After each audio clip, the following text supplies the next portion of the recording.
Hello everyone, and thank you for joining me for another restful episode of True Scary Stories to help you fall asleep. This kicks off a 3-part series in a Missing 411 vein.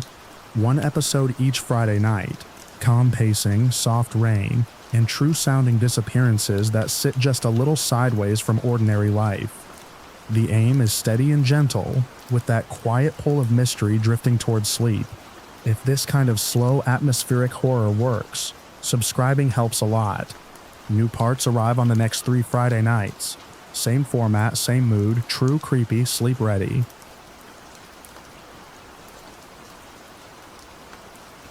The Boy Who Walked into the Fog.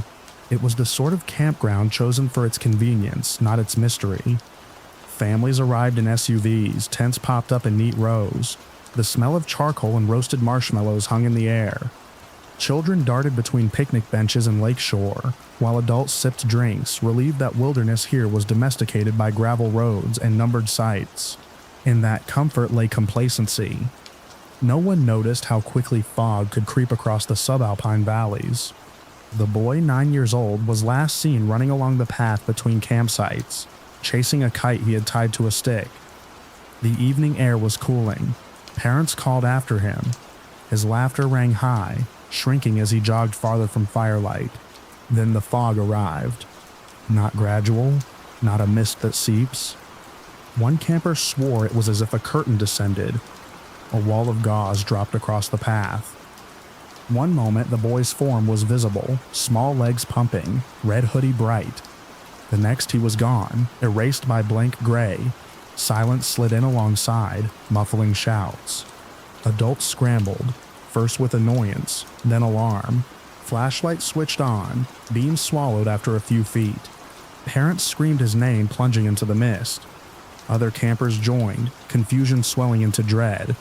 The path ran flat, simple, no slope for him to fall down, no thicket dense enough to hide him just steps away. And yet he was not there. Within 15 minutes authorities were called. Rangers knew fog here but admitted the swiftness was unnatural.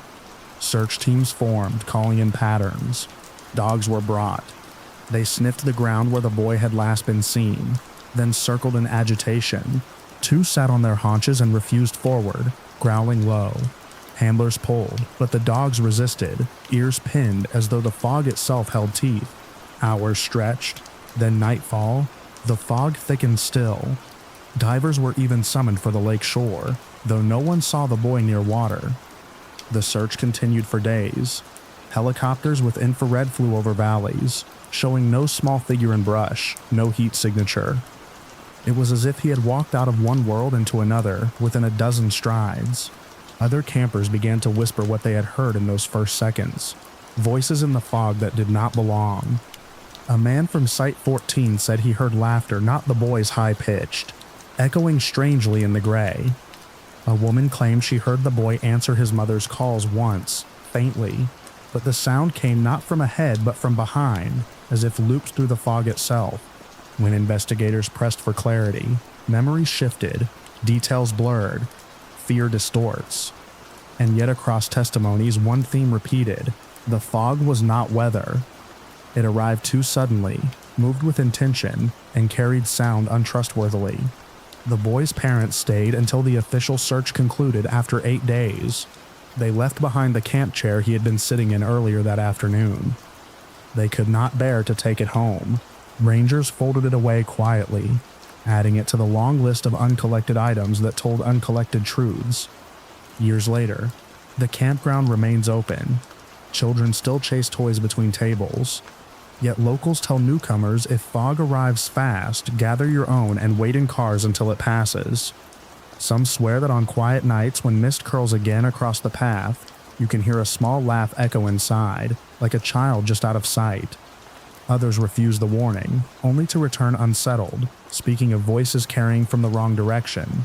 And though the record books list the boy as disappeared, presumed lost, parents of other campers never repeat that phrase. They say instead that he walked into the fog and the fog kept him.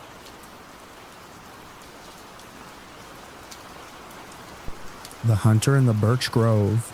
The Birch Grove stood near the mountain slope, a stretch of pale trees tightly grown together. In autumn, the white trunks glowed even at dusk, and the ground lay covered in drifts of yellowed leaves.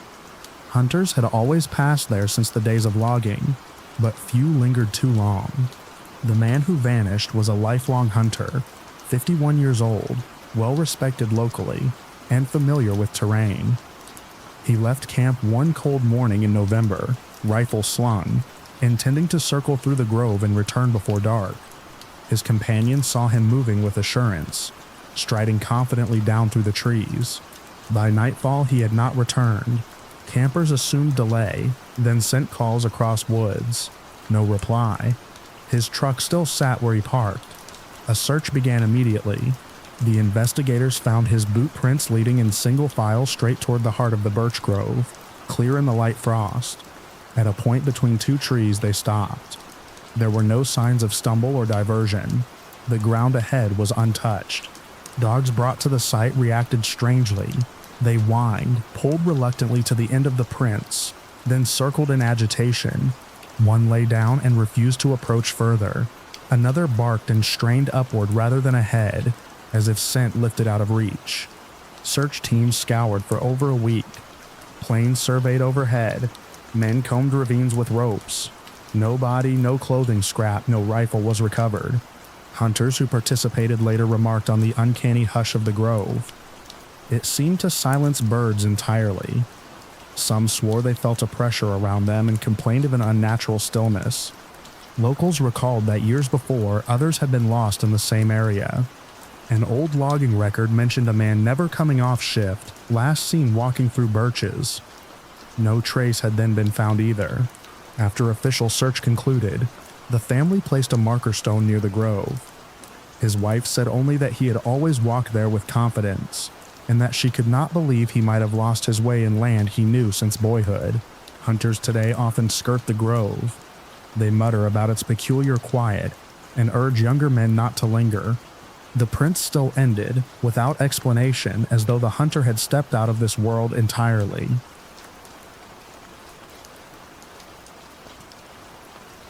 The lost hiker on the Ridge Trail. The Ridge Trail was the kind people warned you about. Not a tourist loop near paved roads, but a narrow winding line across exposed granite, ascending into weather that shifted by the hour. Even experienced hikers spoke of its cruelty. Pockets of fog arrived without warning. Winds barreled as if driven by unseen engines. Yet the views drew wanderers still, valleys folding endlessly beneath, lakes flashing like silver coins, forests stretching until distance wore them to haze. He was not a novice. He had logged many solitary miles with compass and map, boots worn but trusted. That September morning he set out early, alone, promising to return by dusk. His gear was simple: day pack, water, jerky, rain shell, nothing more, because he knew the climb well. His car would be found later in the gravel lot where he left it. He was last seen passing another hiker near the mile 5 marker, offering a wave, cheerful, strong, utterly ordinary. By late afternoon, clouds crawled fast across the ridge. The winds shifted from playful to punishing. The other hiker, descending, remembered glancing back and seeing the man small against the skyline. Then the fog swept and erased him. Search parties formed the next day. His family reported no return, and rangers knew how quickly conditions punished those caught unprepared. Yet when trackers scoured the ridge, no boot prints aligned. The trail earth was soft from prior rains, yet his tracks ended abruptly on a granite slab near a wind-twisted pine. Dogs circled wildly, noses pressed down, then whined, refusing to pull in any linear direction. Handlers muttered confusion. It was as if the boot prints had simply stopped mid-step. Volunteers called into fog, their voices muffled by walls of air. Helicopters scanned gullies, infrared cameras sweeping. Nothing, not even a dropped pack or torn jacket. The ridge yielded only silence, amplified by wind. Yet there was one story rarely told aloud. A pair of hikers had camped lower down that same night. Around dusk, when fog churned thick and sight dropped to yards, they swore to hearing something on the winds, a voice calling. Not quite a cry for help, but a voice pitched strangely off, like someone repeating the same 3 syllables again and again. They said the sound carried without echo, piercing fog but oddly flat. Both froze, listening, and heard it circle them, not draw nearer, not draw away, but describe a ring in the mist. Then, as suddenly as it began, it was gone. When they descended at dawn and heard search crews calling the man's name, they knew what they had listened to could not be coincidence. But they rarely repeated the tale, fearing ridicule. When they did, years later they shuddered at a further detail. The syllables uttered did not match his name or any recognizable word. They were meaningless sounds, repeated like a chant. The case joined others in file drawers. Missing, presumed dead. The ridge trail was merciless, and people vanished. Yet those who knew him insisted on his competence. He had not been reckless. He had not planned beyond his limits. It was as though the ridge itself had closed its teeth around him and swallowed him whole. What lingers most in the lore is the abruptness. Feet do not stop leaving impressions without reason. Dogs do not refuse unless they sense something they cannot parse. Families do not endure silence so permanent, without explanation gnawing forever. To this day, hikers climbing that trail describe a peculiar stretch near the twisted pine where fog always thickens, even when elsewhere skies are clear. Some claim their compasses spin erratically there. Others whisper that if you pause too long on the granite, you might hear a chant-like cadence drifting thin across the wind, 3 syllables repeating without echo. If you listen too closely, you may feel as though your body wants to step forward, not off-trail but off-world. And like so many cases cataloged and forgotten, his official fate will forever say exposure and terrain. But in the minds of those left behind, the ridge holds its own verdict. It takes whom it wants, and sometimes it leaves behind only the echo of syllables no human tongue has reason to shape.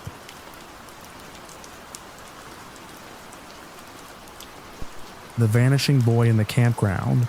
They were a family who camped every summer along the same stretch of rugged wilderness. The place was not far off the highway, but it felt hidden. A small private pocket nestled among towering pines and boulders the size of cabins. A river cut through the land, glittering in daylight and black in moon. It was the sort of campground that parents thought of as safe because the wilderness seemed so permanent, so still.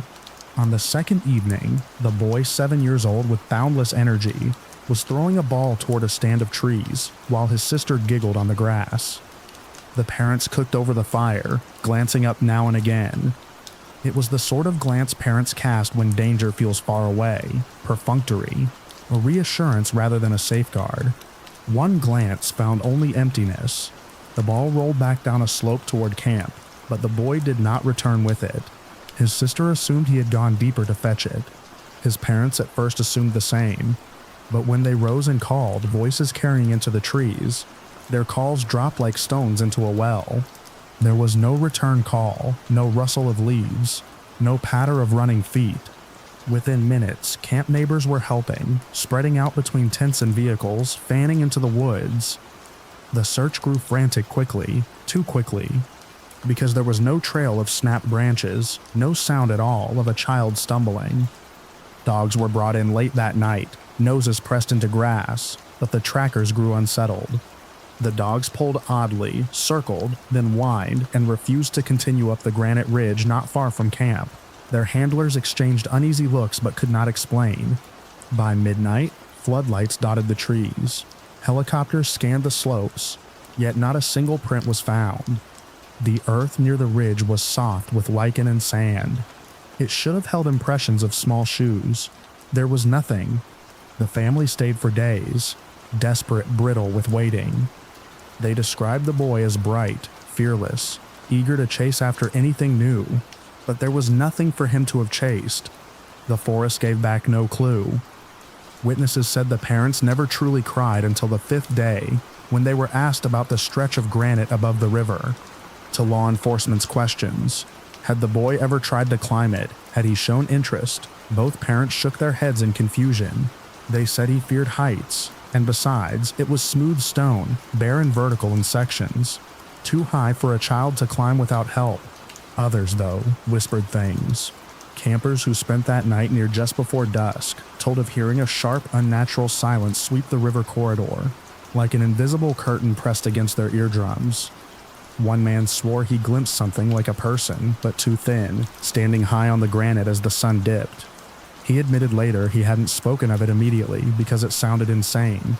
The case became another file among many, set beneath the euphemism of lost in wilderness. Yet those who had been there that week would never forget the strangeness. They had walked those forests all their lives. Kids wandered too far, yes. People fell, yes. But children did not vanish without a sound, without a trace, without even the courtesy of scattering leaves beneath their panicked steps. The sister, years later, would recall the way the forest felt just before she realized her brother did not return.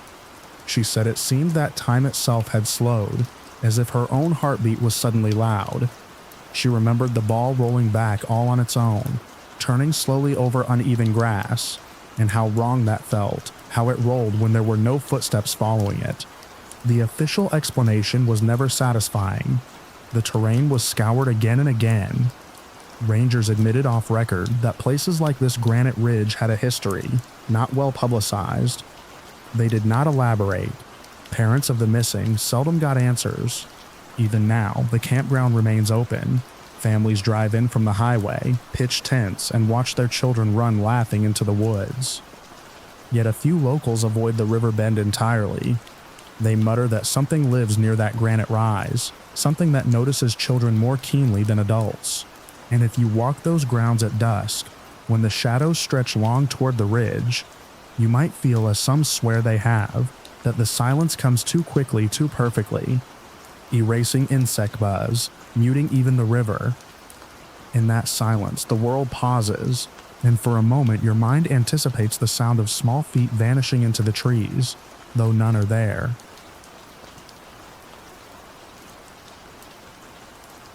The vanishing girl at the lakeshore. At the lakeshore, the lake rested calm beneath wooded slopes, shallow at its northern edge where sandbars stretched far before falling off into deeper blue. Families often gathered there on warm weekends, allowing children to wade safely in water that reached no higher than their knees. It had always been considered a gentle place. On that summer afternoon, the girl was 11, visiting with relatives. She spent hours with cousins building castles in wet sand, darting after small fish near the shallows.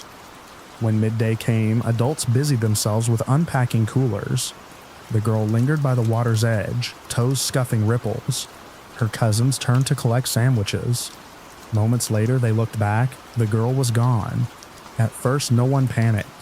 She might have crouched behind reeds or ducked briefly underwater. Minutes passed without sign. Parents waited quickly, scanning the clear shallows. The footprints of the children were plain in the wet sand. Hers made a direct track toward water, a neat line that ended abruptly 10 paces out. Beyond that, the surface was unmarred. Search parties assembled quickly. Volunteers trawled the shallows with poles. Then divers combed the deeper shelf farther out. Over days, the entire cove was searched many times, yielding nothing. Dogs given her clothing bounded to the shoreline. They darted forward, splashing eagerly, but midway they froze. They whined, ears back, then retreated. Handlers remarked that the animals had encountered something they refused to follow. Witnesses reported odd impressions. One cousin claimed to see spiraling ripples moving inward at the spot where her tracks ended. A fisherman on the far bank thought he glimpsed a small figure half submerged, but the proportions seemed wrong. Hair trailing too long, arms held stiff. When he wiped his eyes, the water was empty. Family waited by the shore for weeks. None could accept absence of body or clothing. Authorities closed the file at last under probable drowning. Locals, however, began retelling older tales. They remembered stories of livestock refusing to drink at one side of the cove. Some spoke of hollows on the lake bed, small depressions that released rust-wet bubbles. After the incident, children were warned never to step out too far. Around town, the rhyme spread. 10 steps safe, the 11th forbidden. Visitors in later years have added their own unease. Paddleboarders report a sudden tilt near the same spot. Hikers swear laughter drifts faintly from ripples in still evenings. Photographs snapped across the cove sometimes develop with pale human-shaped blurs above the surface. The girl's family kept vigil many seasons, then ceased. but picnic shelters still echo with warnings. Parents count their children twice as they wade those waters. The tracks remain a memory, 10 paces across sand, then nothing at all.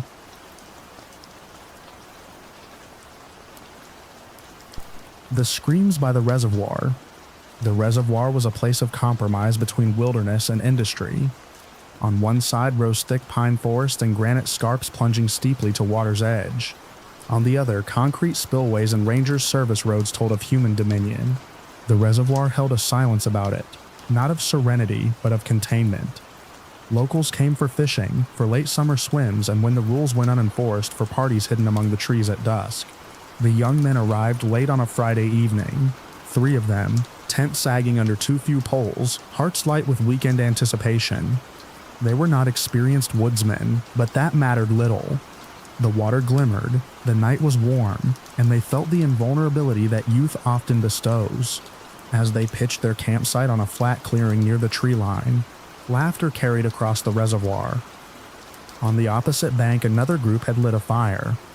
The sound echoed oddly, bouncing across the water with hollow resonance. One of them remarked that it sounded less like laughter and more like distant weeping. The comment earned a shove and more laughter, but in private it lingered. By nightfall, the forest had hushed itself. Crickets droned. Owls called. But beneath those natural notes lay something jagged. A feeling that the reservoir itself was bearing down upon them, holding something back perhaps, or pressing something in. They ate quickly, drank more than they should, and by midnight decided to walk down the slope to the water's edge with flashlights. The shoreline was deceptive terrain, soft mud giving way to stone, water lapping gently in rhythmic sighs. They shone their lights in wide arcs. The beams trembled across floating logs, reeds leaning sideways, occasional fish striking at insects. Then, without ceremony, the first scream split the night. It came from the far side, high, sharp, not animal. The unmistakable sound of a human voice in agony or terror. One of the men dropped his flashlight into the mud. All 3 froze, feeling as though the world itself had collapsed to sound only. A second scream followed, then a third, ragged and choking. They exchanged stunned glances. Logic charged in with explanations. A fight at the other camp, someone injured, drunk revelry gone wrong. But the screams had no rhythm of accident or quarrel. They rose jaggedly, staggered, then cut off sharp. Should we go around, one asked, the others hesitated. Circumventing the reservoir meant miles through trackless dark, yet doing nothing felt unbearable. They stood at the water's lip, every instinct demanding action but nobody willing to act. Then the sound changed. Instead of distance sustained across the water, the next cry shattered the air behind them, up among the trees. The forest. They swung lights upward. Trunks stood still, shadows stretching long, but no human figure registered among them. And yet the cry had bloomed from that very darkness. The timbre was identical, high, tearing, mixed with something gurgling at its edge. One of them swore aloud and ran 3 steps toward camp, then stopped, unwilling to leave the others. The screams multiplied. Now 2 voices, maybe 3, overlapping. They came from multiple directions at once, across the water, behind the trees, even low to the left as if bubbling up from beneath the shoreline itself. No movement accompanied them. Nothing ran. Nothing broke twigs or underbrush. Just sound, filling the space until the air quivered with it. Fear became paralysis. Each man anchored to his beam of light, convinced something waited at its margins. The youngest of them began to sob, shoulders shaking, flashlight swinging in wide circles that made the trees seem to advance. Then silence. A brutal, absolute cutoff. The night pressed heavy, crickets dead, water flat. They did not speak or breathe for a long half-minute. When sound returned, it was not the same. A ripple on the water. Not wind. This ripple traveled against the breeze. It began at the far end, but arrived before their feet with unnatural speed.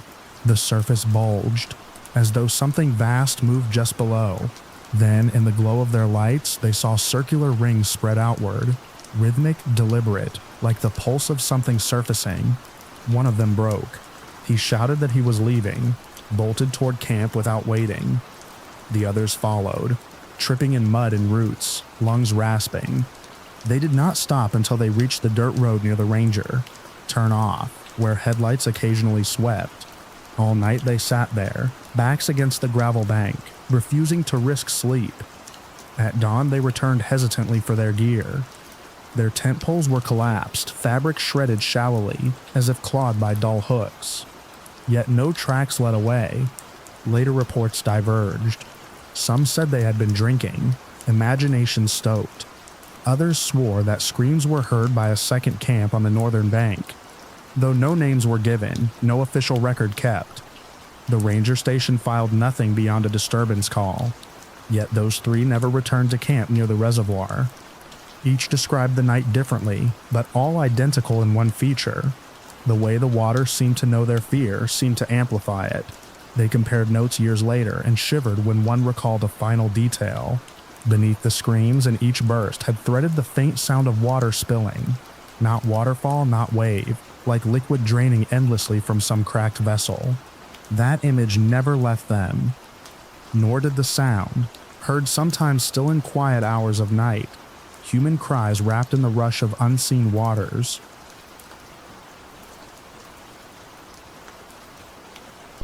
The Vanishing Man in the Meadow Fog. The meadow lay broad between two ridges, a long clearing of grass that turned gold in September. In mornings, fog often gathered there, clinging low until sun burned it away. Hunters liked the meadow for easy passage, and picnickers for its views, though locals often remarked that the place felt oddly hushed when mist rolled in. The man who disappeared was a teacher, 45 years old, visiting with 3 friends on holiday. They camped not far from Brook Edge, intending a leisurely weekend.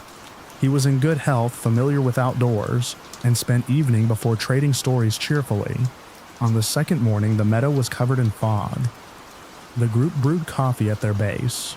Speaking of plans, the man rose, remarking he would stretch his legs. They saw him stroll toward the middle of the field. Mist took him in. Minutes passed. His friends called, expecting reply from near distance. There was none. When the fog lifted an hour later, the meadow lay empty. Searchers came swiftly. His boots had marked a firm line through dew-wet grass for 50 paces. Then no impressions continued. The ground beyond stood untouched. Dogs brought forward strained eagerly to follow. They dragged handlers to the precise spot where tracks ended. Then they stopped short, hackles raised, turning circles. One howled, refusing to go forward. Handlers described behavior as unprecedented. Friends gave statements. All agreed they had watched him walk until he was swallowed by fog. One insisted he saw a second indistinct shape near him, but could not be sure through mist. Another recalled a sound like humming filling the air. The search extended 2 weeks. Helicopters flew patterned sweeps. Ground crews beat through every thicket. No trace was discovered, neither cloth scrap nor personal belonging. The family set up camp themselves. His wife stood at the meadow's edge, weeping quietly in interviews, finding it impossible that he could vanish so near companions. Authorities closed case as probable disorientation with unknown outcome. Locals passed the story in new form. Already there had been whispers that livestock avoided the meadow in spring fog, and that an old trapper once saw snare lines sprung with nothing caught. Now people muttered more darkly. Children repeated chant, 50 steps safe, no more. Subsequent visitors described subtle faults. Compasses spun briefly near center. Voice echoes returned strangely, sharper than spoken. A camera strap reported photographing brightnesses upright like white trunks where no trees stood. Friends of the lost man later spoke privately of dreams.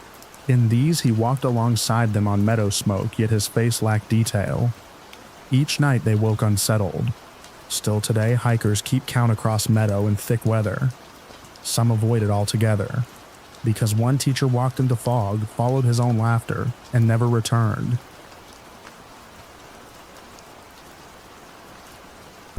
The Boy in the Snow Hollow. It was the kind of winter morning where every sound is buried, tightened down beneath snow. The sky a flat pewter lid, cold so clean it scalded the nose like alcohol. The boy was 6. He was dressed for the weather, wrapped in layers stitched together by a mother who thought about checklists: scarf, boots, mitts, wool cap. They lived in a small mountain town where houses looked thick-walled and drawn inward against the freeze. Neighbors said he had been outside near the yard, dragging a sled across the crust. His father called him back, pointed toward the hills where the woods opened up into a small basin. They called it the Hollow, a depression in the ground rimmed by aspen and fir, where the snow gathered deep and soft. Tracks were clear at first, boots no bigger than a man's palm. They moved steady toward the hollow, a clean row cut into white. Adults followed soon when they noticed he had gone quiet. In the hollow, the snow lay 4 feet deep, a smooth bowl whitened by wind. His tracks reached it, and then nothing. No scuffle, no break, no tailing edge of movement. The line of prints ended on the lip, like the boy had stepped down into a substance that erased him. Men fanned out. Shovels scraped, poles probed, voices called against cold air. They tramped the hollow. Hours bent into night. Lanterns swung like ship lights across that bowl of snow, revealing no hole, no covered drift, no trace of child or body. The weather sharpened. Stars burned above ridges like ice in motion. The search pushed outward. First a mile, then 5, then 10. Dogs brought in. Nothing taken, nothing smelled. At dawn, the searchers returned to the hollow. Still only those small boot prints. No line back, no drag, no animal spoor. Men muttered of sinkholes, soft snow depressions, a mistake. Yet every test print stayed visible where others walked. Except his. His were the only ones that ended clean. Officials declared the case lost. As days turned, the story thinned, filed in brittle newsprint. For the parents, there was no thinning.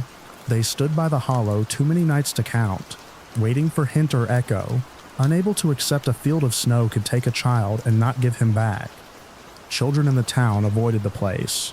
They said the snow there was not snow, but a skin-pulled tot over something waiting underneath. They said if you listen, there was a sound like a deer breathing beneath the crust. Slow, patient, endless. Years away, the hollow still holds its white. Still drifts gather there, deeper than around it, as though the ground is lower than it looks. In thaw, it pulls into marsh. In freeze, it builds over. And there is still the line of questions without answers. A boy walking, a hollow of snow, prints vanishing, and then nothing left in the world but wind. Gone, in a way that feels closer to taken.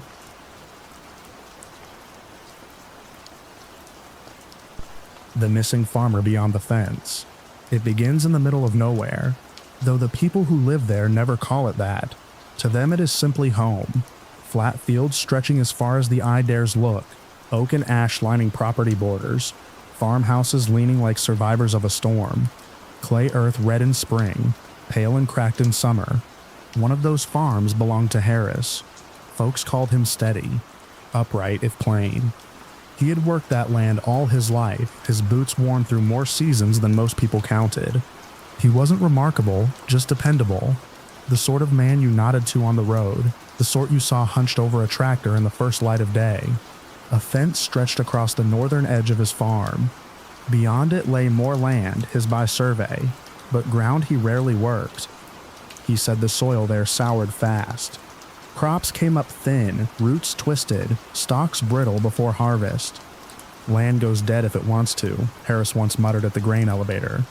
No one asked him to explain. On the morning it happened, Harris woke before the sun, fed the cattle, walked the line of his fields. A neighbor saw him near the fence around mid-morning, leaning against the rail as if resting. The neighbor thought nothing of it and went about chores. By noon, his wife noticed the silence. Harris hadn't come in for dinner. She stepped onto the porch, expecting to see his figure in the field.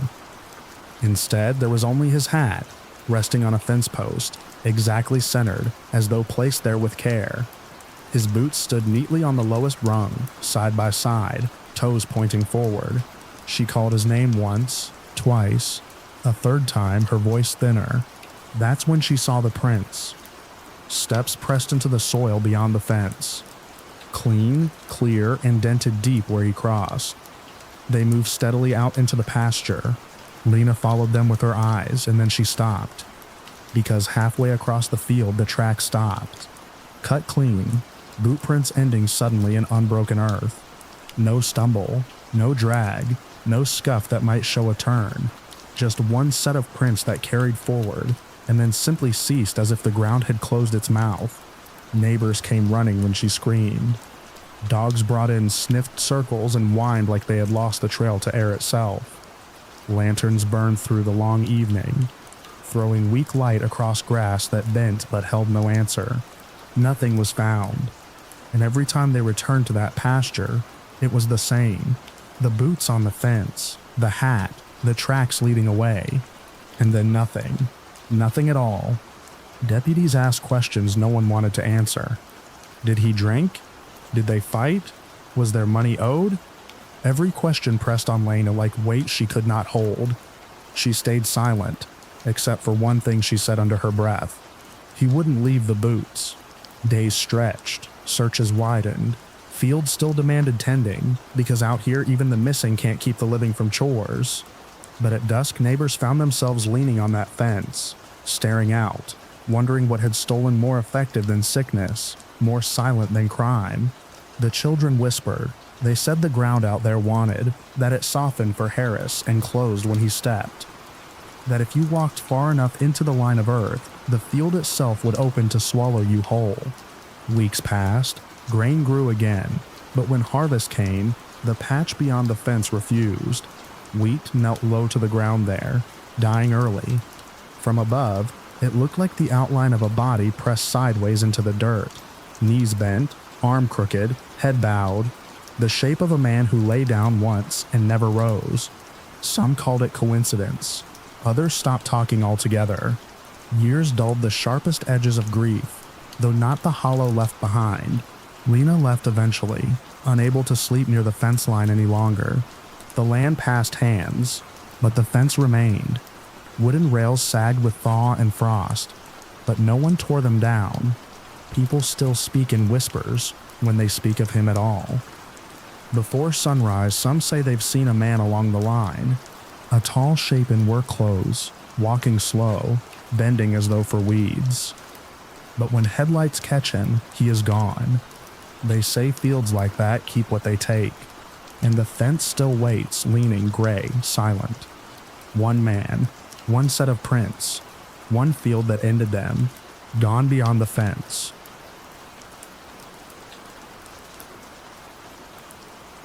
The vanishing camper by the lake. The lake rested like a mirror in the mountains, dark sapphire by day and black glass by night. Pines leaned inward along its shores, whispering even in still air, and granite shoulders jutted into the water on both sides, making a natural amphitheater. Every year, campers came here with boats, rods, or just the desire to float into silence where cell service slipped away. That August, several friends, all in their late 20s, parked their vehicles along the lake's dusty road and carried gear down to a clearing at the shoreline. Their tents formed a loose semicircle around a fire pit. Canoes were dragged half ashore, metallic hulls scraping pebbles. Music played from someone's speaker, laughter echoed. They grilled, they drank, and by nightfall they were happy. The kind of undisturbed joy that only wilderness can magnify. The missing man, call him Daniel, was not the wildest among them. If anything, he was measured, the least likely to take foolish risks. He liked water but always stayed within sight of camp. He wore a baseball cap low against the sun, and friends later remembered seemed unusually relaxed that weekend, as though this lake, more than others, had promised him rest. The day passed without note until evening came. Daniel walked from his tent toward the water, towel over his shoulder. Some thought he was going to wash his face or maybe skip stones. The sky was turning, clouds flaming lilac above the peaks. His silhouette crossed the shoreline, easily visible in fading light. And that was the last time anyone saw him. Minutes stretched. Someone asked where he had gone. When no answer came, half-drunk jokes turned to calls. Daniel. The echoes were strange here, voices bounced low, carrying wider than expected. warped as though the lake did not reflect sound but bent it. The search began almost immediately. Friends fanned out with flashlights. The water was still. No ripples, no splashing, nothing. His towel lay neatly folded on a rock, as if set there with care. But no shoes, no clothes discarded, nothing to suggest he had gone for a swim. One by one, their voices became ragged. Fear sharpened sobriety.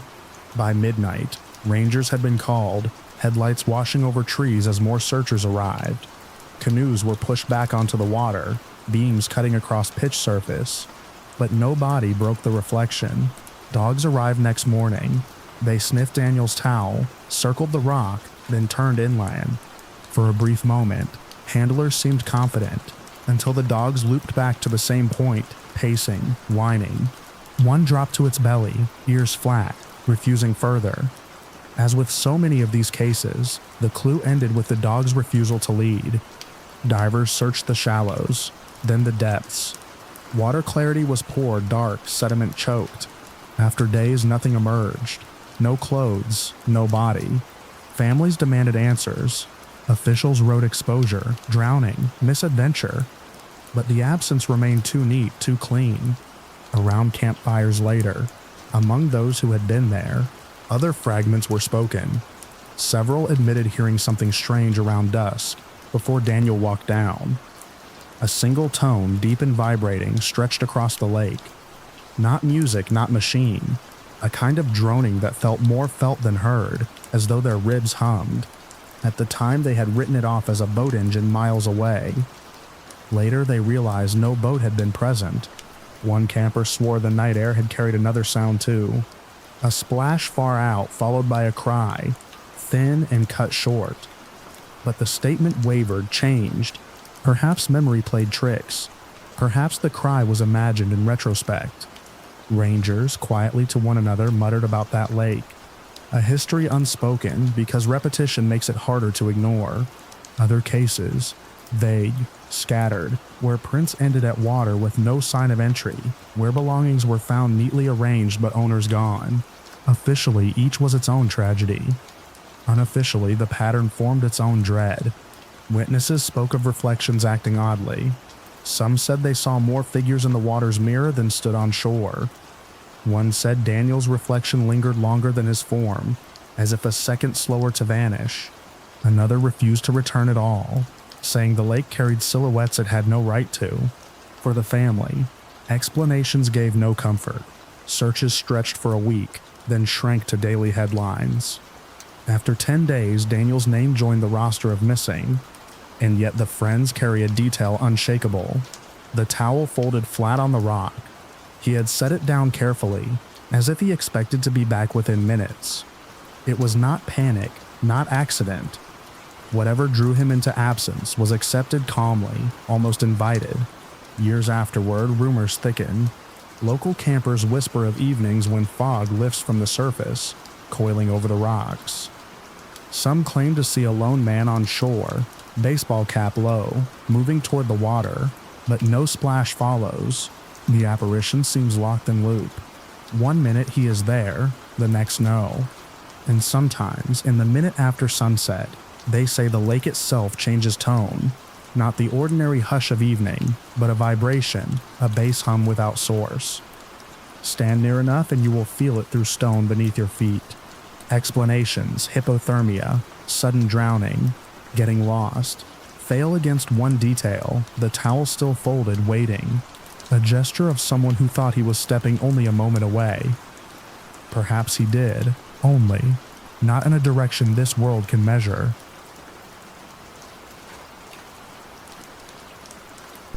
The Vanishing Couple on the River Bend Trail. The river wound north of the campground, threading a canyon as if the water had always been carving toward its own secret. The trail there was gentle, not much more than 2 miles, hugging the water, looping back along a gravel road. It was the sort of path that couples favored. They wandered hand in hand, pausing at railings to watch trout flash silver beneath the surface, bending their heads close to share words that the river swallowed. It was late spring when the couple disappeared. They were in their late 20s, engaged, visiting from the city for a long weekend. A ranger saw them leave the lot just after lunch, smiling, carrying only a shared water bottle and a small pack. Another hiker heading back later remembered seeing them at the overlook, leaning against the railing where the water curved widest. They looked ordinary, happy. That was the last certain sighting.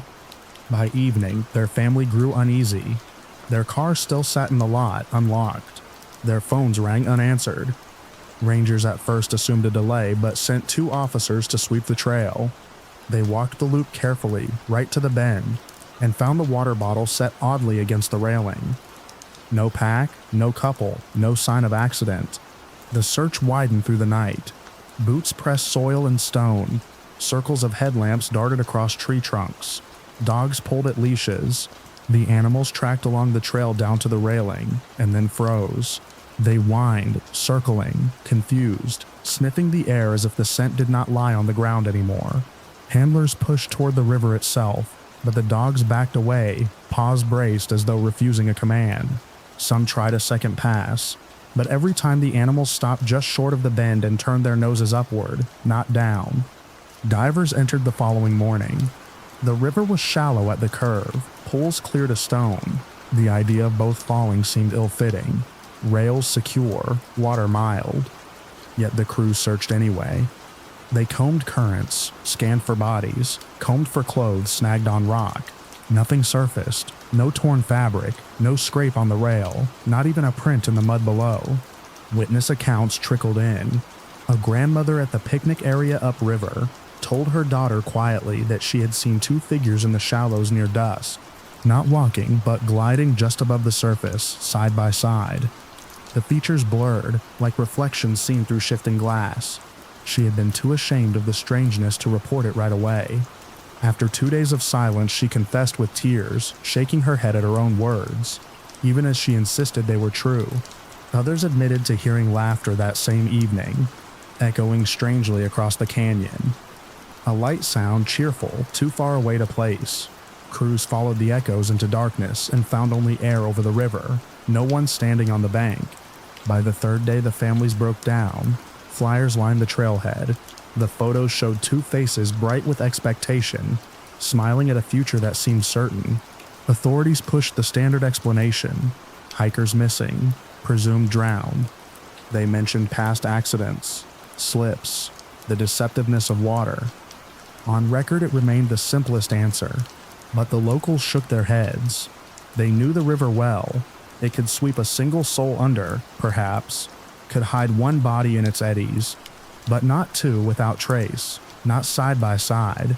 Stories began then, grafted onto what was left behind. Hikers and campers started calling the place Lover's Bend.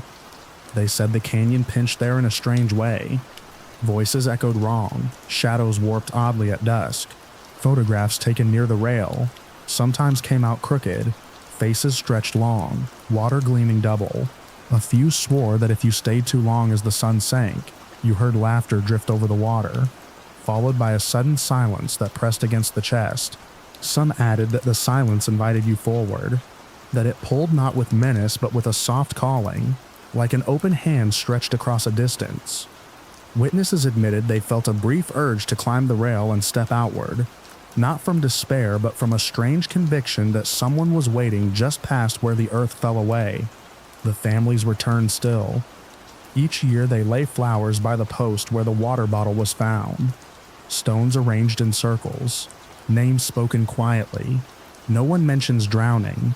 They refuse explanations that sound like erasure. 2 bodies swallowed whole without debris or stain. That did not fit the memory of children they had raised, the solidity of who they were. Time moves onward. Tourists still walk the loop, peering over the railing, marveling at silvery fish curling beneath ripples. The land looks ordinary. The water still bends bright under the sun, yet regulars mutter as they pass. Parents tug their children close as if some line lies unseen across the wood. The story endures, because everyone knows about the couple who stepped into air, leaving only a bottle behind, and everyone fears the bend where voices laugh, though no one is there.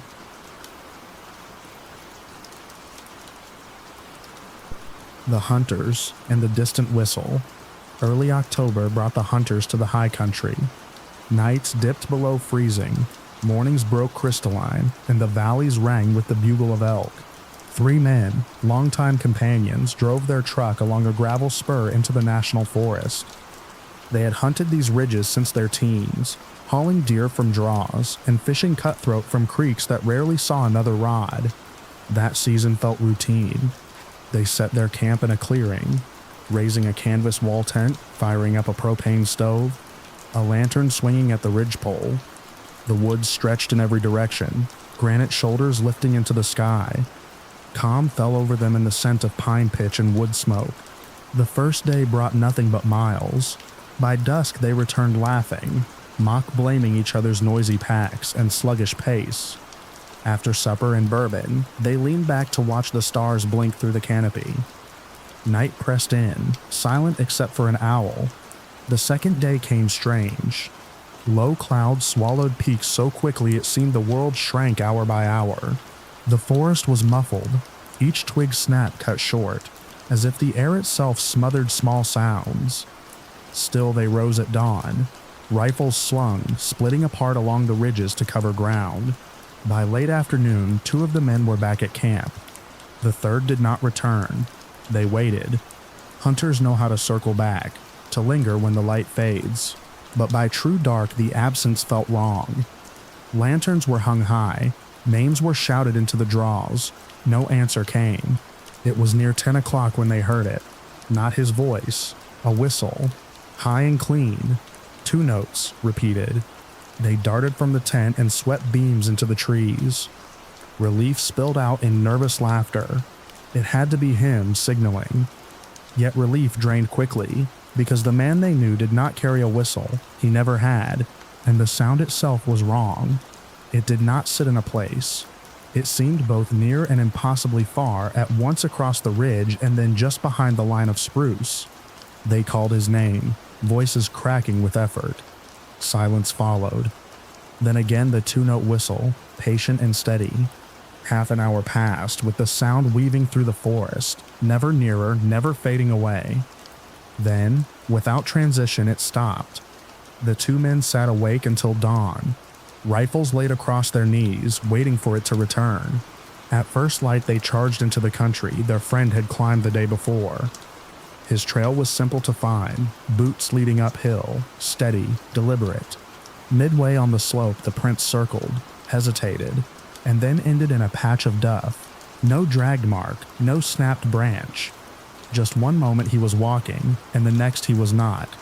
Search teams poured in, helicopters circled, dogs pulled on leashes. At times the hounds whipped forward toward high ridges, baying sharply, then froze with tails rigid. They turned whining to their handlers. Men frowned in confusion. The dogs had found something, and then they had lost it all at once. That night, fresh volunteers rotated into camp. 2 bedded near the companions. Again near midnight, they shook each other awake. The whistle had returned. 2 notes, almost gentle, threading through the forest dark. The volunteers tried to trace it, ears straining, compasses pressed to maps. One insisted the sound came from the ridge above. Another swore it lifted from the creek below. No bearing held for long. The moment someone fixed on a direction, the whistle seemed to slide away. When they shouted, their voices struck the trees and died. The whistle did not answer, but it did not falter either. It persisted with unnatural patience until, once more, it ended at once, leaving only air. For 9 days crews searched.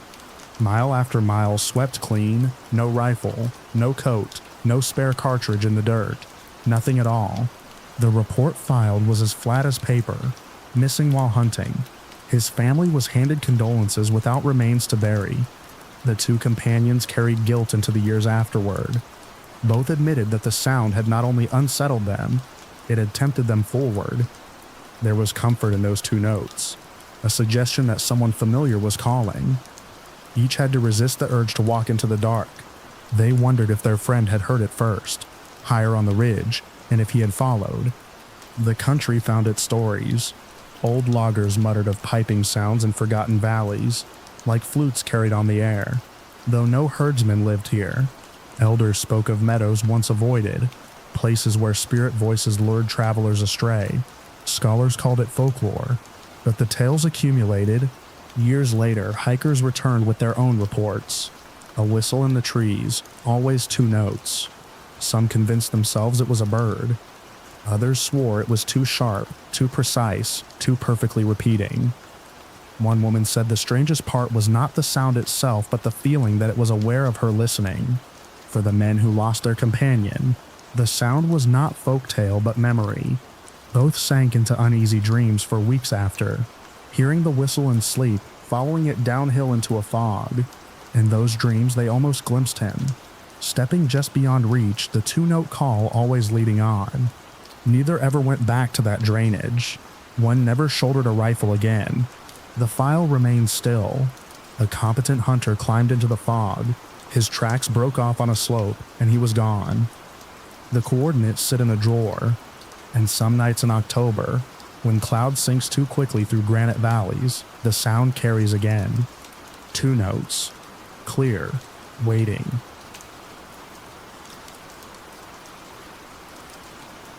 The Fishermans Vanishing on Twilight Shore. The sea was never truly silent in that town. It breathed forever against the coast, sighing over sand and stone. Nets hung across dune fences, ropes coiled near sheds, black with tar and salt, boats tilted on shore as though dozing. Children learned the rhythm of surf before they ever learned their letters.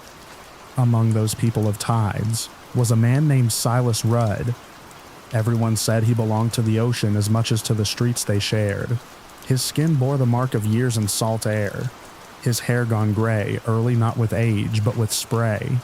He read the tide without thought, looked at the sky once and knew whether fish would come close or stay deep. Steady, quiet, ordinary. That was Silas. Twilight was the hour he loved most, when the horizon gilded itself and then shifted to violet gray. When gulls folded wings and lamps lit along porches, he often walked down to the water. Some evenings he carried a rod for bass, other afternoons a bucket for clams, sometimes nothing but himself and an inclination to breathe the air. Neighbors learned not to be surprised at his passing figure. That rhythm made what followed impossible to ignore. One evening in October, when the light softened early and the sky leaned purple, Silas took his rod and a tin of bait. He nodded to 2 neighbors sitting on a porch rail, rubbed the ears of a stray dog. A few children tagged behind, watching the old man make his way down the slope. He said something about mackerel biting.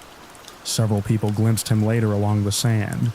One thought she saw him cast, line piercing the air across surf.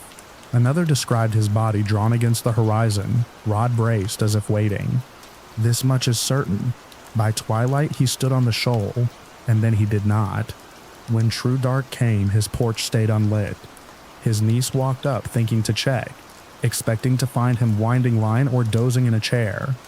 She found the house still, hooks resting neat on nails, slicker hung untouched, no sound inside. She grew worried but not alarmed. Fishermen often lost track of hours. It was the following morning, when his boots were still absent from beside the door, and his bed had not been slept in, that alarm spread. Neighbors and relatives went first. They walked the beach, scanning reeds and hollows, shouting his name. On sand they found what should have been proof, the sure print of boots moving down the slope and straight toward the tide.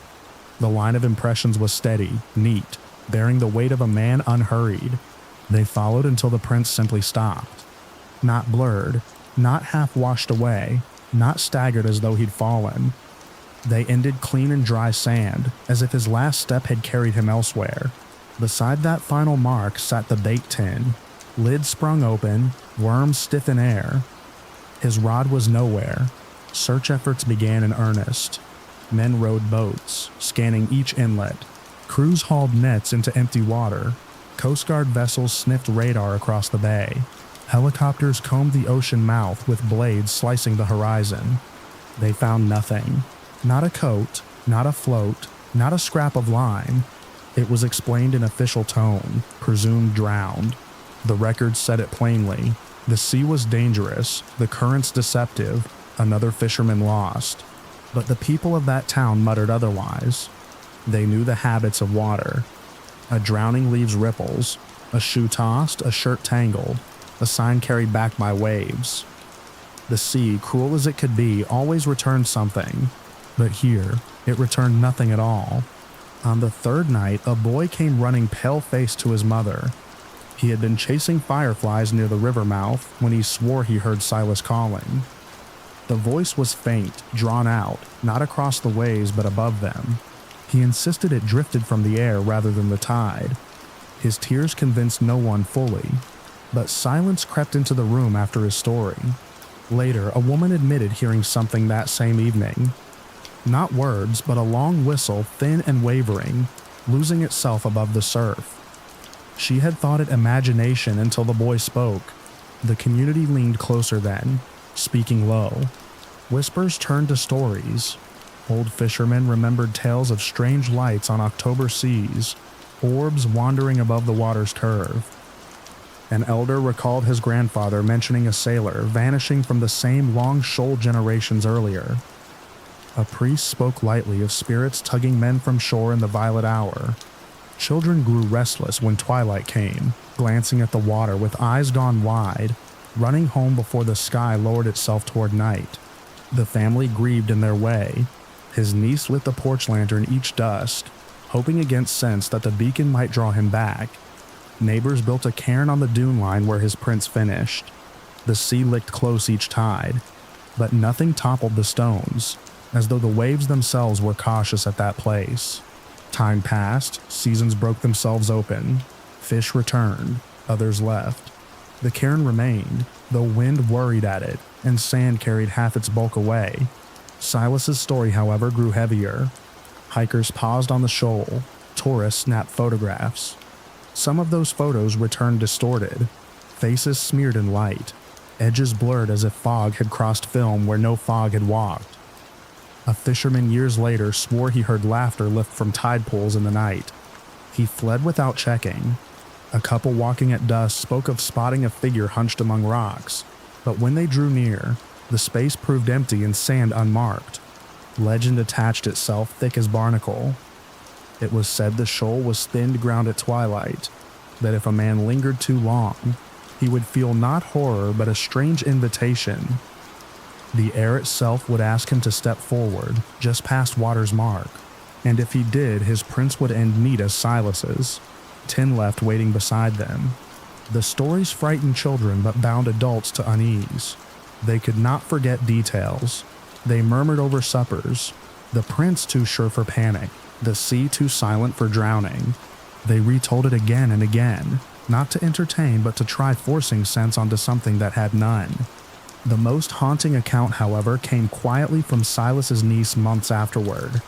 She said she dreamed of him often, and in one dream saw him not in the water but just beyond it, standing lightly above the waves. He raised one hand toward her, neither beckoning nor pushing away. His body drifted without following the rhythm of tide. He lifted slowly upward until he vanished into the rim of fading light. She woke already crying, convinced more than ever no drowning had occurred. The years unrolled, the cottage sagged, paint peeled. Still flowers appeared at the cairn, laid by steady hands. Twilight retained its beauty. Couples walked shorelines. Children built castles in sand. Gulls returned from feeding grounds. Yet for locals there was always one wary glance. They muttered toward the shoal. They kept watchful toward the moment when sky turned violet gray, because the fisherman who knew tide better than most had stepped onto a shore he did not return from, and because what lingers is not proof of his death, nor proof of survival, but only a hollow where prints end and reason itself is broken. That hollow is as visible and as permanent as the tide.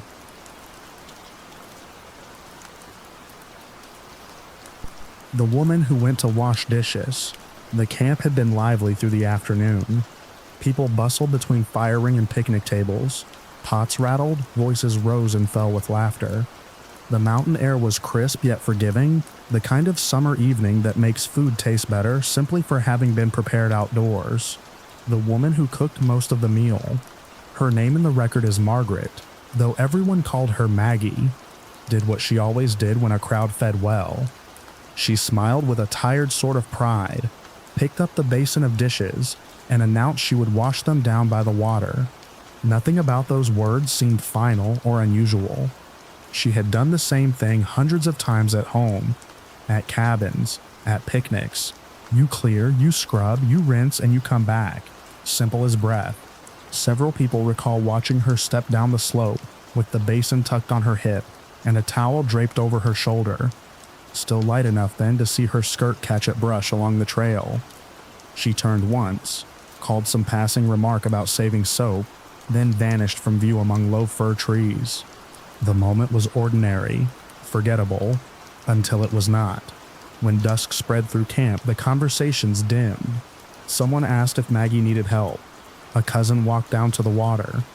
He expected to find her kneeling at the stream, hands wet, hair bent forward as she worked. But there was no one there. The basin was absent, the towel absent, the place itself undisturbed. He returned uneasy but unalarmed. Perhaps she had taken another bend, found quieter ground.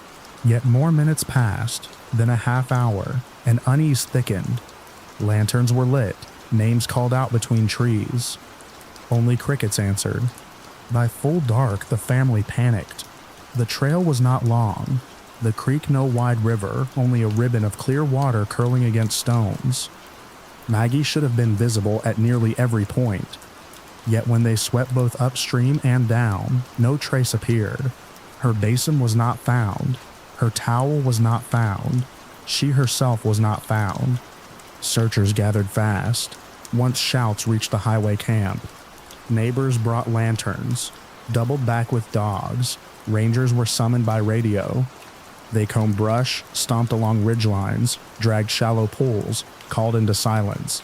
It was as though she had stepped forward one pace too far into the dark and been erased. Reports later insisted on impossibility. They emphasized that the stream ran shallow, barely reaching the knee near camp. No one could drown unseen. No cliff edge threatened. No wild animal signs marked the ground. Her print showed briefly in dust on the slope, then faded on stone. After that, nothing. Another woman said she glimpsed Maggie once more, that even after she left view of camp, she saw her up the creek bed 15 minutes later, bent slightly as if working still. But when she called her name, the figure did not stir or answer. The woman walked forward only a few dozen yards before realizing no one was there. She swore she had seen correctly. The record lists her testimony as mistaken. The search stretched into days. Helicopters thumped above timber. Radios clicked and crackled. Volunteers lined stretches of ground like beads on string. But not a sock, not a thread, not a bowl turned over appeared in mud or grass. The stream whispered indifference between their shouts. In the end, the file closed with words already too familiar. Missing person, presumed lost. But what lingered was less tidy. Back in town, whispers muddied. Some said she never wanted to come back, that she ran from family the way water runs from stone. Others rejected this outright. She was content, they insisted. A domestic soul who found comfort even in chores. Vanishing did not suit her. Her family remained stiff and grieving. They returned to the site compulsively, first weekly, then monthly. They lit candles by water, half hoping the glow might coax a sign. One child swore that he still heard dishes clinking along the stream on certain nights. He put his ear to the ground and said he heard them below. Farmers fishing upstream later muttered of catching glimpses at dusk. A woman kneeling at the bank, head lowered, arms busy in water. Yet when approached, no person stood there. Water flowed without disturbance. Legends grew in surrounding counties. Hikers began to call that place Dishwater Bend. They said if you carried a basin down at twilight, you might hear footsteps beside your own. They warned that if you did not turn back quickly, you could lose yourself in the sound of unseen scrubbing, pulled after it until no one saw you again. Others feared the silence more. They said the bend grew noticeably quieter than other stretches of stream, that birds did not roost above it and frogs hushed when you drew near. The hush itself was warning, yet people accustomed to silence often missed it until too late. A ranger decades later wrote privately of pausing there on patrol. He said he felt a hand brush his elbow, and yet the air lay empty. But the truest dread stained the family, because memory married to routine makes absence cruel. Every time they ate together, every time dishes were stacked and water drawn, space pressed itself open. Someone was missing, and though they told each other again and again that she must have stumbled, wandered, fallen, the explanation rattled thin. A body always returns.